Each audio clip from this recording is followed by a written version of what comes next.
હળની boat દુર્ઘટનાને લઈને પણ એક મોટા સમાચાર સામે આવ્યા છે। હળની બોટ દુર્ઘટના જે વડોદરામાં થઈ હતી ત્યારે હળની બોટ કાંડને લઈને સમાચાર સામે આવ્યા છે।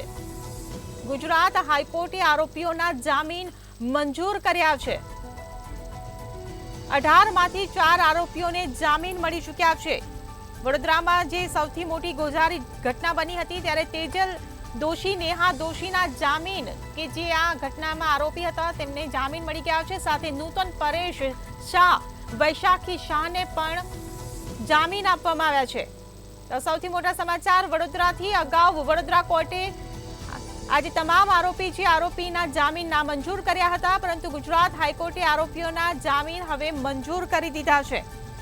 18માંથી 4 આરોપીઓને જામીન મળ્યા છે। હળની બોટ દુર્ઘટના જે ઘટી હતી વડોદરામાં, જેના પડઘા સમગ્ર ગુજરાતમાં પડ્યા હતા, ત્યારે 18 જે આરોપીઓ હતા તે 18માંથી 4 આરોપીઓને હાઈકોર્ટે જામીન આપી દીધા છે। નૂતન પરેશ શાહ, વૈશાખી શાહને પણ જામીન મળી ગયા છે।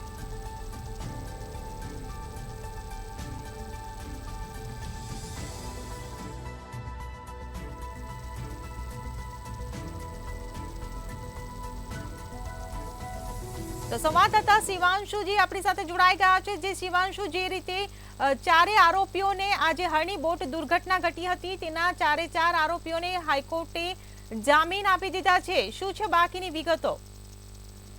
ચોક્કસ વાત કરવામાં આવે તો વડોદરા હળની બોટ કાંડના જ્યારે જે દુર્ઘટના સર્જાઈ હતી તેમના આરોપીઓને હવે જે હાઈકોર્ટને જામીન જે છે મંજૂર કરવામાં આવી છે।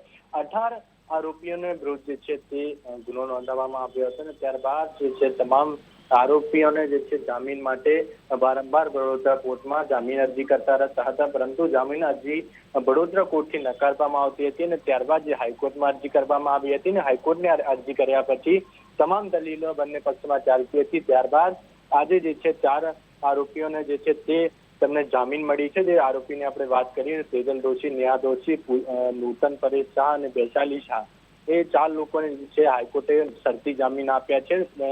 કહી શકાય કે જે રીતે તેમને વડોદરામાં પ્રવેશ નથી તેવા પણ શરતી જામીન છે જે સામે આવ્યા છે। સાથે કહી શકાય જે રીતે માસૂમ બાળકોની જે રીતે કહી શકાય નિર્મમ મોત થઈ હતી તેના જે ગુનેગારો હતા, સાથે કહી શકાય જે રીતે બોટ પલટી જવાના કારણે જે તમામ જે માસૂમોના જે મોત નીપજ્યા હતા તેના જે આરોપીઓને હાલ જામીન મળી છે, પરંતુ તેમના પરિવારમાં જે છે હાલ દુઃખની લાગણી અનુભવી રહ્યા છે, કારણ કે તેમને સાચો ન્યાય મળ્યો નથી તેવું પણ કે તેમના પરિવાર દ્વારા કહેવામાં આવી રહ્યું છે।